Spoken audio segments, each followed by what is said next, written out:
me, forever on fire. ವಿಕಲಚೇತನರನ್ನ ಅಣಕಿಸಿದಂಥ ಆರೋಪದ ಮೇರೆಗೆ ವಿಕಲಚೇತನರು ನಡೆಯುವ ರೀತಿಯನ್ನೇನಾದರೂ ಇವರು ಇಮಿಟೇಟ್ ಮಾಡಿದ್ರಾ, ಮಿಮಿಕ್ ಮಾಡಿದ್ರಾ ಅಂತ ಒಂದು ಪ್ರಶ್ನೆ ಇದೆ ಇಲ್ಲಿ. ಅಂಗವೈಕಲ್ಯವನ್ನು ಅಣಕಿಸಿದಂಥ ಲೆಜೆಂಡ್ ಕ್ರಿಕೆಟರ್ಸ್ ವಿರುದ್ಧವಾಗಿ ಎಫ್ಐಆರ್ ದಾಖಲಾಗುತ್ತೆ. ಮೊನ್ನೆ ಅಷ್ಟೇ ಅವರು ಪಾಕಿಸ್ತಾನದ ವಿರುದ್ಧ ಫೈನಲ್ನಲ್ಲಿ ಗೆದ್ದಿದ್ರು ಲೆಜೆಂಡ್ ಕ್ರಿಕೆಟರ್ಸ್, ಅಂದರೆ ಹಿರಿಯ ಆಟಗಾರರು ಯುವರಾಜ್ ಸಿಂಗ್, ಬಜ್ಜಿ, ರೈನಾ ಇವರೆಲ್ಲರೂ ಕೂಡ ಆಡಿದ್ರಲ್ಲ. ಇದರಲ್ಲಿ ಇವ್ರ ಮೇಲೆ ಇದೀಗ ಎಫ್ಐಆರ್ ಒಂದು ಕಡೆ ದಾಖಲಾಗಿದೆ. ವಿಕಲರನ್ನು ಅಣಗಿಸುವ ರೀತಿಯಲ್ಲಿ ವಿಡಿಯೋ ಮಾಡಿದ್ದಾರೆ ಅಂತ ಆರೋಪ ಕೇಳಿ ಬಂದಿದೆ. ನಿಜವಾಗ್ಲೂ ಆ ಉದ್ದೇಶ ಇಟ್ಕೊಂಡು ಇವರು ಆ ವಿಡಿಯೋವನ್ನು ಮಾಡಿದ್ರಾ ಅಥವಾ ಅಲ್ಲಿ ಇನ್ಯಾರನ್ನಾದರೂ ಅಣಕಿಸ್ತಾ ಇದ್ರಾ, ಯಾವ್ದಾದ್ರು ಪ್ರಾಣಿಗಳ ರೀತಿಯಲ್ಲಿ ಇವರು ನಡೆಯೋ ಒಂದು ಪ್ರಯತ್ನವನ್ನು ಮಾಡ್ತಾರ ಗೊತ್ತಿಲ್ಲ. ಆದರೆ ಇವ್ರ ಮೇಲೆ ಅರ್ಮಾನ್ ಅಲಿ ಇವರು ಕೊಟ್ಟಿರ್ತಕ್ಕಂಥ ದೂರಿನ ಮೇರೆಗೆ ಅಮರ್ ಕಾಲನಿ ಠಾಣೆಯಲ್ಲಿ ಎಫ್ಐಆರ್ ಒಂದು ಕಡೆ ದಾಖಲಾಗಿದೆ. ದುರುದ್ದೇಶದಿಂದ ನಾವೇನು ವಿಡಿಯೋ ಮಾಡಿರಲಿಲ್ಲ ಅಂತ ಲೆಜೆಂಡ್ ಕ್ರಿಕೆಟರ್ಸ್ ಒಂದು ಕಡೆ ಹೇಳಿದ್ದಾರೆ.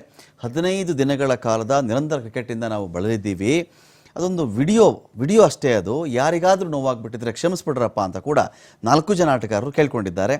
ಬರೀ ಕ್ಷಮಾಪಣೆ ಬೇಡ, ಶಿಕ್ಷೆ ಆಗಲೇಬೇಕು ಅಂತ ಹೇಳಿ ಅರಮನ್ನಲ್ಲಿ ಒಂದು ಕಡೆ ಹೇಳಿದ್ದಾರೆ.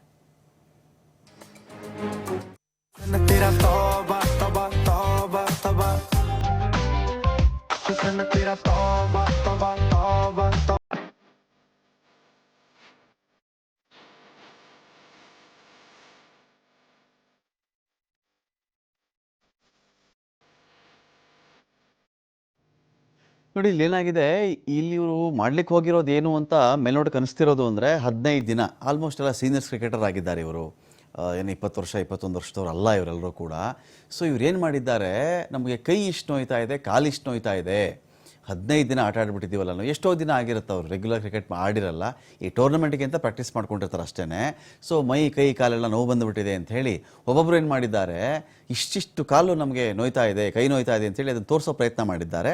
ಅರ್ಮನ್ ಅಲಿ ಅನ್ನೋರು ಇಲ್ಲ ಇದು ಹಾಗಲ್ಲ, ಇವರು ವಿಕಲಚೇತನರನ್ನ ಇಮಿಟೇಟ್ ಮಾಡಿರೋದು, ಇದು ಅವ್ರಿಗೆ ಅವಮಾನ ಮಾಡಿರೋದು ಅಂತ ಹೇಳಿ ಒಂದು ಕಂಪ್ಲೇಂಟನ್ನು ಕೊಟ್ಟಿದ್ದಾರೆ. ಖಂಡಿತ ಇಲ್ಲಪ್ಪ, ನಾವು 15 ದಿನ ಆಡಿ ಕೈಕಾಲು ನೋವಾಗಿತ್ತು, ಅದಕ್ಕೆ ನಾವು ಹೀಗೆ ಮಾಡಿದ್ವಿ ಅಂತ ಅವರು ಒಂದು ಸ್ಪಷ್ಟನೆಯನ್ನು ಕೂಡ ಕೊಟ್ಟಿದ್ದಾರೆ.